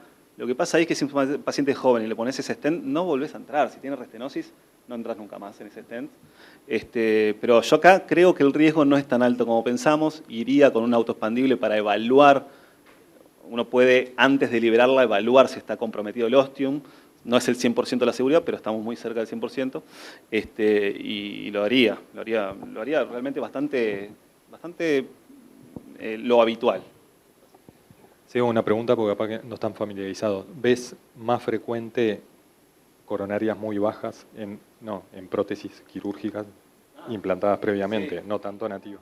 Sí, la altura, esto Gerardo capaz que vos lo podés explicar mejor, pero actualmente se ponen prótesis supranulares habitualmente, entonces comen raíz de aorta, ¿no? Van como subiendo el anillo nativo, los cirujanos le ponen arriba ese anillo, entonces se pierden 3 milímetros de altura coronaria, más o menos, 3-4 milímetros, entonces algo que estaba a 10 capaz te queda 7. Y cuando vos tenés que hacer el valve in valve, habitualmente los velos de esa prótesis se van a expandir hacia afuera, habitualmente miden 12, 13 milímetros, entonces te puede secuestrar el ostium coronario u ocluir directamente. ¿Ahí lo protegés o lo lacerás? antes de la intervención. Pero lo hacemos también de rutina. Y la supranular es porque tiene mejor perfil hemodinámico, ¿no? ¿Por qué le ponen supranular? Bueno, para el valve in valve, perdón, es otra pregunta. Ah, sí. Sí, queda arriba del anillo. Y más grande. Por eso, mejor perfil hemodinámico, obviamente, de la prótesis, menos riesgo de mismatch. Bueno, muy bien. Recapitulando entonces, es una paciente mujer de 70 años que tiene antecedentes de sangrado digestivo con una estenosis aórtica severa sintomática con FEBI de 55%, con un STS de 6% y las características de la tomografía que mencionamos. La pregunta 4 dice, ¿cuál es la estrategia de reemplazo valvular más apropiada en esta paciente? A. Reemplazo valvular con prótesis mecánica, dado el pequeño tamaño del anillo. B. Reemplazo valvular con prótesis biológica por vía quirúrgica. C. TAVI con válvula supranular autoexpandible. D. Ampliación quirúrgica del anillo seguida del implantes de prótesis biológica. La opción más votada, digamos, o que eligieron fue la opción D, que es la ampliación quirúrgica del anillo seguida de implante de prótesis biológica. Genera la duda también un poco si ampliación del anillo o no, con respecto a la opción B. No sé si quieren comentar. Sí, acá hay un dato discordante acá, por eso estaba revisando la historia de nuevo. Más allá de su baja superficie, tiene 1,58. Está ahí en el límite de baja superficie corporal, que es un elemento de riesgo para cirugía cardíaca. Estoy buscando algo más, perdón, estoy leyendo todo de nuevo. Ya tiene su anemia prácticamente corregida, una estenosis aórtica clásica de alto flujo, alto gradiente, con FEBI normal, con una válvula tricúspide, con un poco ahí de calcio. Hay una discordancia entre el score STS, seguramente por alguna comorbilidad o algo de la paraclínica o lo que sea que no está acá en la viñeta, por lo cual sería de riesgo intermedio por STS, pero no parece clínicamente de riesgo alto para cirugía, parece una paciente de riesgo bajo para cirugía. Sí, en realidad la idea es imaginarte que tiene un STS, no detallamos. No, está bien, pero bueno, es concordante con la pregunta 2, porque está bien, tiene un STS de 6, pero yo con todo lo que conozco de la paciente me parece una paciente de riesgo bajo para cirugía. No le encuentro lo de riesgo alto. Es generada con IA, pensalo así. Con IA. No, perdón, estaba diciendo, no encuentro nada más de riesgo o una banderita amarilla, más allá del tema de los diámetros tan pequeños que tiene, ¿no? Y eso, para alguien de baja superficie corporal, lo podemos solucionar haciendo una ampliación quirúrgica del anillo. Aparte, supongo que el cateterismo es normal, es un procedimiento único, ¿tá? Es un procedimiento común. Lo habíamos hablado hoy para la señora de 80 años, se puede hacer en la señora de 80 años, se puede hacer en la de 70. Hay varias técnicas para hacerlo y seguramente podamos poner sin mucha dificultad una prótesis biológica con 70 años con una anemia que también no sabemos cuál es la etiología aún, podamos poner una válvula que solucione su estenosis aórtica y la deje sin ningún grado de mismatch para lo que es su superficie corporal, ¿no? Parece una buena opción. ¿O vos, Eva, en la discusión de Harting? Sí, yo con 70 años creo que es súper razonable hacerlo. Si tuviera un poco más de edad, iría por una supranular sin problemas, TAVI. Es difícil, con un STS de 6 hay que verla bien, porque no es fácil llegar a un STS de 6. Cuando uno tiene no es fácil. Entonces, cuando uno tiene un STS de 6, abran los ojos porque dice, bueno, este paciente tiene algo que es grave, que es frágil. Sinceramente, uno cuando no es fácil. Entonces, imaginémonos que es esa paciente, yo capaz que empujaría la balanza para un TAVI supranular por el STS, porque hay algo más que no lo sabemos, pero juguemos a eso, de que tiene el STS alto. Pero la idea es discutir. A mí lo que me gusta de todo esto que surge es que a la hora de la toma de decisiones, de si vamos a intervenir y cómo vamos a intervenir, se ponen en la balanza muchas variables más que antes no las teníamos para tomar en cuenta cómo lo íbamos a tratar. Antes tomábamos en cuenta la edad, si se operaba o no se operaba, y qué válvula le íbamos a poner. Hoy en día tenemos más herramientas que nos permiten evaluar qué es la mejor estrategia para cada paciente. Y esto me parece que está buenísimo, que se siente el cirujano, el intervencionista o el cirujano intervencionista con el clínico para ver cómo está el paciente. Nosotros dimos por sentado que este paciente tenía una anemia corregida, que está estudiada, que no tiene una enfermedad neoplásica del tubo digestivo y que se beneficia de un tratamiento intervencionista. Pero esos pasos en la práctica diaria no los podemos pasar por arriba. Este paciente tiene que llegar bien valorado, ¿verdad?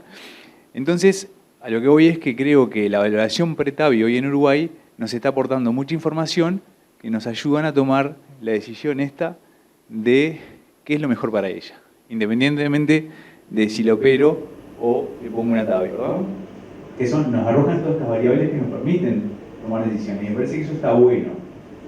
Y otra cosa, ¿no? Que la mayoría tomamos decisiones a veces en 15 minutos de policlínica, ¿verdad? O sea, ahí estamos solos en la policlínica. Entonces, tener una instancia posterior con todo un equipo multidisciplinario no es menor. A veces referir a los pacientes para discusión en centros donde se haga, por más que no sea yo que estoy sola en la policlínica, y pedir que te avisen para vos participar en esa discusión después. No lo vas a hacer todo esto en los 15 minutos reloj que tenés de consulta, ¿no? Son consultas que decía Gerardo, a mí me lleva 30, 35 minutos hablar con un paciente para explicarle un procedimiento.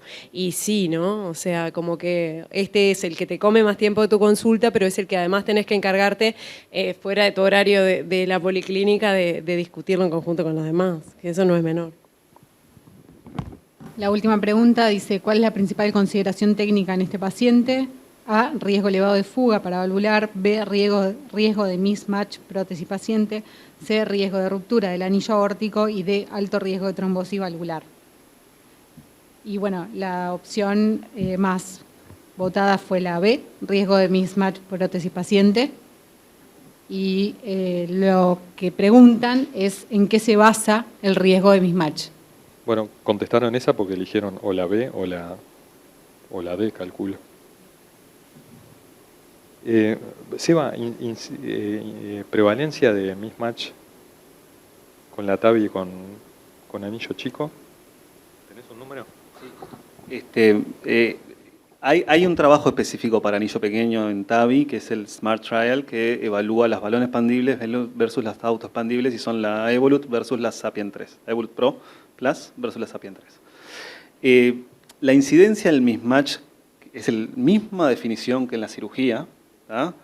El orificio estimado es significativamente menor con la autoexpandible que con la balón expandible para anillos menor a 430 de área que se consideran pequeños, que ahí entrarían prótesis mayormente 20 y 23 balón expandible y prótesis 23, 26 y 29 autoexpandibles por el diseño de la prótesis. Es significativamente menor y el mismatch a los 30 días con la balón expandible es cercano al 40% versus cercano al 5% de la autoexpandible. La presencia de mismatch. Así que es claro que dejan menos mismatch las autoexpandibles y es lo que uno tiende a hacer. Lo que no es tan claro es si ese mismatch se expresa en eventos clínicos, porque todavía no tenemos resultados a largo plazo y los pacientes tienen una media de edad de 81, 82 años. Entonces, yo creo que ahí va a haber un problema de evaluación posterior, pero sí sabemos que los gradientes son menores y que los orificios efectivos son mayores con las autoexpandibles. Cuando nosotros comparamos en el centro, en Cardiocentro, nosotros hicimos un trabajo de eso mismo, la cirugía versus TAVI teórico, el mismatch teórico que vos le pondrías a un paciente según la tomografía, vimos que también la incidencia mismatch teórico con una autoexpandible es significativamente menor que con la Sapien 3, es similar con la MyValve y es superior, o sea, menor incidencia de mismatch que con la EPIC Supra, que con la Hancock 2, que con la MitraFlow y muy similar a la Avaluz. Entonces, nosotros de alguna manera, y está bueno este razonamiento que está para aplicar, es que podemos predecir de una manera teórica el mismatch que puede llegar a tener un paciente por la tomografía, porque sabemos perfecto cómo es el anillo valvular, cuánto mide y qué prótesis le podríamos poner de las TAVI seguro y de la cirugía con alta tasa de predicción. Entonces yo creo que el mismatch es un objetivo claro, evitar el mismatch, pero que todavía en TAVI no tenemos esos resultados que nos digan evitalos a rajatabla. Si aplicamos los conceptos quirúrgicos, deberíamos evitarlo, pero acuérdense que el TAVI es otra estrategia terapéutica, con otro diseño de prótesis, entonces no siempre aplicamos todos los conceptos quirúrgicos a los pacientes TAVI. Pero sí, yo considero que lo ideal es evitarlo. Bien, impecable. Sí, en esta señora, si la operamos, lo podemos evitar. En realidad habría que calcular. Yo no hice, ¿vos lo hiciste, Juani? ¿Qué hay que ponerle? Avalus. Avalus, que de todos los nombres comerciales que dijo se va de lo único que de esas que estamos poniendo, porque no podemos poner otras válvulas, pero de esas que estamos poniendo, porque tienen menos gradiente y menos mismatch.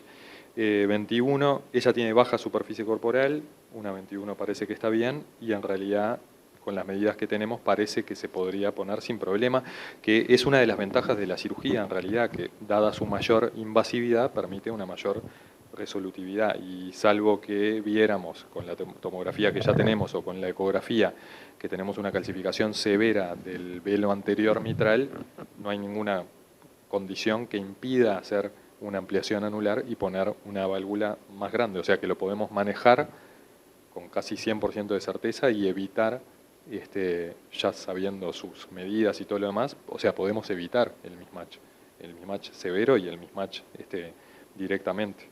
Así que, ¿cuál era la pregunta que hiciste, Mariana? No, la pregunta que hicieron, era buena la pregunta. ¿En qué se basaban para definir el riesgo de mismatch en la paciente? Bueno, las medidas que tenemos muestran que si le pusiéramos la válvula que naturalmente entra, quedaría con mismatch. Mismatch severo, una 19 queda con mismatch. Podés evita el severo. Entonces si le pones 19, que parecería ya que naturalmente lo podrías hacer, una válvula específica, ¿no? De una marca y un modelo específico que hay en Uruguay disponible, que creo que es el más frecuente actualmente. Si le pusieras de 19 milímetros, que parece entrar sin ampliación anular, evitarías el mismatch severo, ¿sí? Porque aparte no es una cosa teórica, si le pones 19 va a quedar con mismatch menos que severo, y si le pones 21 va a quedar sin mismatch. Ya está, es una definición previa y una ejecución intraoperatoria. Yo creo que este caso es muy interesante para discutir la necesidad de tener una tomografía pre-intervención. No pre-TAVI, sino pre-intervención, porque tiene 70 años, bueno, ves esa tomografía, si le vamos a hacer una ampliación, le vamos a poner una 23, lo que fuere, pero un paciente más añoso no creo que sea lo mejor encontrarse con un anillo pequeño en el acto operatorio, a pesar de que el eco capaz que te lo puede predecir con bastante certeza. Creo que la tomografía te agrega información, y tal vez hay algunos pacientes que dicen, no, mira, con esa tomografía mejor anda para el camino del TAVI supraanular, o ya te vamos a ir planificando una ampliación del anillo. Es así, o sea, toda la vida la ampliación de anillo fue, creo, a mí me parece, en la minoría de los casos algo planeado por las medidas de la tomografía y antropométricas de la persona que se va a operar, o en la mayoría de los casos una sorpresa. Qué chiquito esto, no entra nada, dame para medir, ¿no? ¿Qué superficie tiene? O sea, una cosa de necesidad del acto, ¿no? Una de las cosas que aprendimos con la TAVI, ¿sí? Y con las tomografías y los planning y ver de la TAVI, es decir, qué bueno que está esto, o sea, o a veces pedirle, o para un lado o para el otro, pedir una tomografía tipo TAVI para determinar si se hace TAVI cirugía, si se hace cirugía ya saber qué técnica vas a hacer, si tenés que ampliar, ¿no? Y a veces al revés, o sea, clínicamente o ecográficamente tenés la duda si te va a entrar una válvula, ¿sí? Le pedís una tomografía de este tipo y terminás decantándote porque no tiene 70, tiene 78, y tiene 6 de CTS o lo que sea, ¿no? Está bien. ¿Nati? Yo quiero decir una cosa que me parece bien importante, que en el análisis ecográfico en esta paciente pequeñita, con una superficie corporal pequeña, es fundamental que uno considere el diámetro del anillo para tener un dato de chiquitez antes de todo. Porque si ya nos dice el eco que tiene 18, ella es chiquitita, ya tenemos que anticiparnos a que probablemente esta señora quizás en el intraoperatorio vaya a tener que hacer una ampliación del anillo. Entonces, sin duda que siempre considerar eso cuando estamos como clínicos tratantes y recibimos un ecocardiograma, bueno, es todo chiquitito, quizá no es solo una sustitución valvular aórtica, sino es algo con una ampliación del anillo, y pensémoslo en conjunto con los cirujanos antes de que eso sea una sorpresa en el intraoperatorio. Nati, hablando de sorpresas, ¿en qué pacientes vos le pedís que se van a operar una tomografía para evaluar calcificaciones, etcétera? Sí. No, sistemáticamente no se le pide, pero bueno, creo que cuando hay una alta chance o uno ya ve en el ecocardiograma que tiene una probabilidad de tener una aorta en porcelana o ve bastantes calcificaciones, obviamente que ahí para valoración sin duda, y en estos casos de anillo pequeño, bueno, es el aporte que te da la tomografía, que en este caso tendría que ser una tomografía gatillada, eso es importante para medir bien lo que es el anillo aórtico, porque sin gatillo electrocardiográfico no va a ser la medición. Gerardo, ¿vos le pedís tomografía a un paciente que se opera de la estenosis aórtica sin contraste, con contraste, gatillada? Bueno. Sí, es un tema de molestias y económico, ¿no?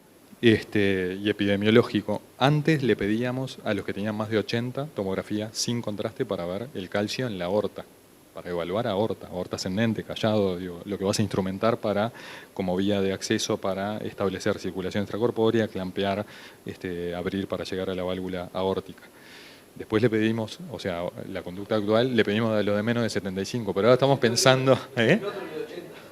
Claro, sí, ahora ya lo tienen otro, entonces claro, como abaratamos por ahí, estamos pidiendo a menos de 75, pero ahora por algún caso reciente que tuvimos estamos pensando si no pedirle a todos los pacientes. El tema es que realmente es un tema, eso de les digo, mi práctica habitual, en mi sistema, no es un costo para nosotros, es un costo para el proveedor de salud de cada paciente que nos refieren, y aparte más fricción al sistema, uno no sabe si yo qué sé, ¿qué le parece al cardiólogo? ¿Le parece bárbaro que estás aumentando la seguridad del procedimiento o le estás poniendo otra cosa, ¿no? Otra piedra en el camino? Eso la tomografía sin contraste para ver la aorta. Esto la tomografía tipo TAVI que decimos nosotros, lo indicamos que es mucho más cara y que la pagamos nosotros, por ejemplo, igual como está incluida teóricamente o conceptualmente en el módulo de TAVI, ¿no? Por el fondo, esas tomografías tipo TAVI, que hasta evaluamos los accesos y todo lo demás, las pedimos dedicadamente a los pacientes de este tipo, que tenés una sospecha alta de que tenés diámetros chicos. Aprovechamos el tiempo para agradecer nuevamente al comité organizador por la invitación de esta jornada, a Mariana por haber también coparticipado en esta actividad que fue ardua, a todos los panelistas por su aceptación y el tiempo que le dedicaron a esta jornada, las charlas, la calidad que tuvieron y la calidad de las respuestas para responder las historias, a todos los asistentes, los moderadores, muchísimas gracias a todos por su tarea también. Y bueno, la pregunta dice, en pacientes con antecedentes de radioterapia, ¿qué consideraciones para la intervención tienen? ¿Estoy leyendo bien? ¿Qué consideraciones pre-intervención tienen? Bien. Bueno, la respuesta de cirujano joven es, el problema sería adherencias y calcificación de la aorta, por ejemplo, que tenés que manipular para hacer la cirugía de estenosis aórtica que estamos hablando ahora. He tenido varios casos, lo más común es radioterapia torácica por cáncer de mama, a todos le pedimos tomografía sin contraste para ver calcio y nunca tienen. Eso es lo que digo yo, y Juanjo siempre dice, la radioterapia de antes, ¿no? Del 2000, la radioterapia vieja era con otra dosis, y eso me parece que está bueno, yo lo aprendí de Juanjo en realidad, de que cada vez menos, ¿no? Porque estamos en el 2025 y contando, pero puede venir algún paciente, alguna paciente, hombre o mujer, que haya tenido radioterapia por cualquier cosa torácica, y entonces es importante evaluar en una tomografía sin contraste para el cirujano, para la cirugía el calcio en la aorta. Entonces. Perfecto. Bueno, gracias nuevamente por las respuestas. No sé, Mariana, ¿quieres algún comentario previo? No hay más preguntas.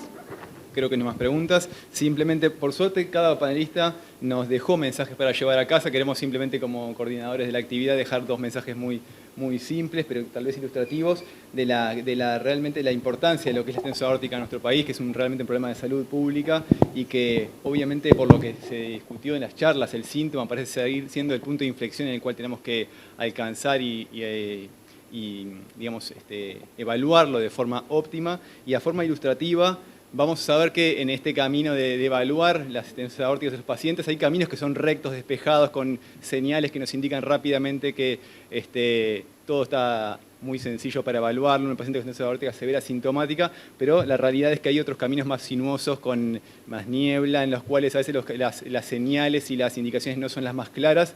Ahí es importantísimo tener en cuenta el juicio clínico fundamentalmente, la utilidad de la multimodalidad de imagen, el intervencionista, la opinión y del cirujano cardíaco también, para evaluar lo que es lo que ustedes bien llaman el HERTIM, pero me voy a quedar con lo que dijo Sebastián, capaz esto es un concepto innovador que vamos a usar, que es el nuevo concepto del patient team, es evaluar realmente al paciente, más allá de centralizar todo en su daño cardíaco, sino más bien pensar en el paciente, que creo que fue lo que se surgió con más interés de esta charla. Así que muchísimas gracias a todos por su asistencia, ha sido un placer y los esperamos nuevamente.